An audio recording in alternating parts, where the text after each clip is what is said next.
Minhas caras e meus caros, conforme eu tinha falado, agora nós vamos sequenciar esta série de dicas de língua portuguesa para você, concurseiro, para você, concurseiro. E desta feita vamos falar de um dos assuntos de maior incidência em concursos públicos, né? Um dos assuntos fantásticos, ou seja, é exatamente o emprego do porquê, a grafia do porquê, e isso aí representa um verdadeiro tormento, não só para o concurseiro, mas para o cidadão que lida com a linguagem, sobretudo a escrita em geral. Até porque eu falando, nós não temos a necessidade de indicar qual a grafia do porquê, então a dificuldade aparece mesmo na hora de escrever, e diga-se passagem que é uma dificuldade muitas vezes mascarada na modernidade, pelos meios de comunicação, pelas mensagens eletrônicas, pelos e-mails, porque, embora eu particularmente não seja contrário a essa linguagem de internet, quando vista especificamente na internet, ou seja, nós temos que tomar cuidado de não transferir essa linguagem da internet para o nosso cotidiano, sobretudo quando há necessidade de um nível formal de linguagem. Por que estou dizendo isso? Exatamente porque estes porquês, normalmente na internet, aparecem simplesmente abreviados com PQ.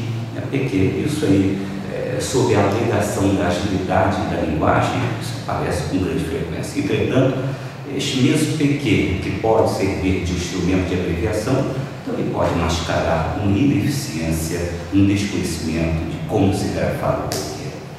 Na hora da internet, tudo bem, na hora de um e-mail, tudo bem, na hora de uma mensagem eletrônica, tudo bem, na hora de um bilhetinho para namorar, tudo bem, mas e na hora da prova de concurso público, que é isso que nos interessa? Aí, um linguajar coloquial, aí o bicho pega. Ou a gente sabe como se grafa cada um dos porquês, ou a gente vai errar a questão de concurso público.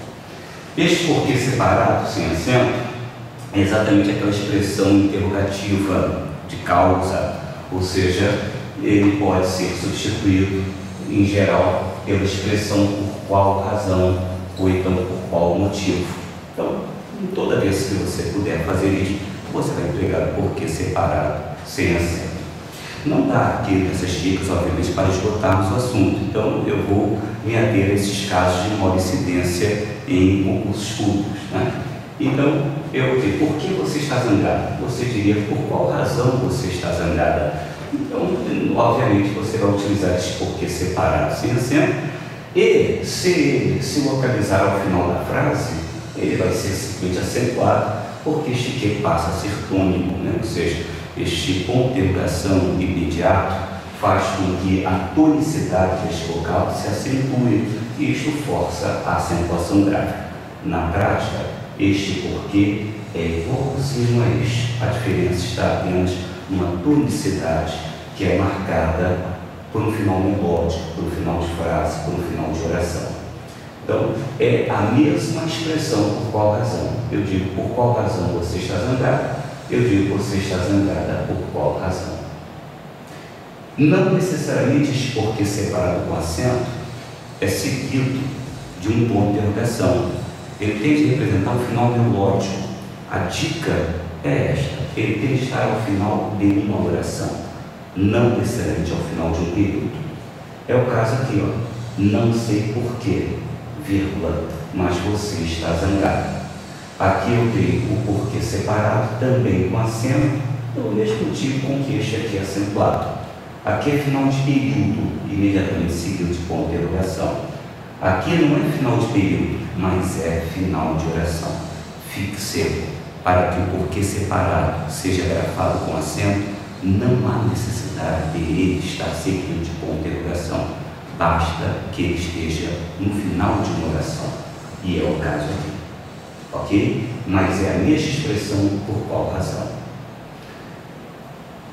Quando nós temos o não sei o porquê de você estar zangado, esta grafia se deve à presença do artigo que acaba substantivando o termo porquê. Toda vez que o termo porquê estiver substantivado, a grafia vai ser unida com um acento circunflexo. Não apenas o artigo substantiva, um pronome demonstrativo também pode substantivar, ou qualquer outro pronome pode substantivar, dependendo da circunstância frasal, pode substantivar substantivado por quê. Então, normalmente, em concursos públicos, e é o que nos interessa, normalmente essa substantivação é feita pela presença do artigo definido ou mesmo do artigo indefinido. Então, por que separado sem acento? Por que separado com acento? Na verdade, o motivo é o mesmo. A expressão equivale a por qual razão, e repito, para você fixar, o acento se deve ao final melódico, ou porque vai estar ao final de uma oração ou ao final de um período. O porquê junto se deve a uma substantivação. Vai haver uma marca, pode ficar tranquilo, porque vai haver uma marca gráfica, uma marca no período indicando a substantivação, normalmente o artigo definido, como aqui aparece. Não é legal você simplesmente gravar que esse porquê separado é o porquê de pergunta, com muitos livros didáticos, livretos didáticos, pecam por uma simplificação exagerada. Porque dizer que esse porquê separado está associado a uma pergunta pode gerar o erro na hora da prova. E eu vou provar isso. Agora, nesta oração aqui, ou melhor dizendo, neste período, quando eu digo você está zangada porque eu gritei, este porquê é uma conjunção. E toda vez que o porquê junto, ou seja, em sua inteireza, toda vez que ele for uma conjunção, ele deverá ser gravado assim, junto, sem acento. Macete, ele equivale exatamente a uma vez que, ou já que, Então eu diria, você está zangada uma vez que eu gritei. Isto é uma conjunção, mas, e aí neste momento eu vou precisar da sua sensibilidade para entender a maldade que pode haver em provas de concursos públicos. Porque muitas vezes o autor de provas justamente quer derrubar a bengala que o aluno carrega para fazer uma questão. Então, o aluno que simplesmente decora que o porquê separado sem acento é o porquê de pergunta, ele fica à mercê de pegadinhas de concursos públicos, como eu vou fazer agora.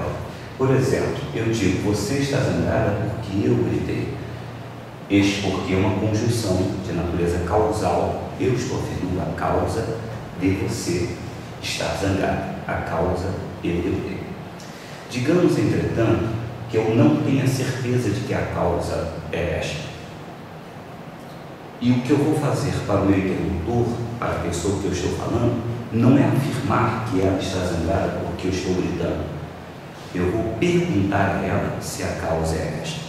Então, na verdade, o que eu vou fazer? Se eu vou fazer uma prova de concurso público e eu quero dificultar o trabalho do aluno, e eu sei que ele decorou que esse porquê separado sem acento é o porquê de pergunta, ele vai errar esta questão, porque eu posso fazer isso aqui, ó. Tira este ponto e eu coloco ponto de interrogação. Percebe?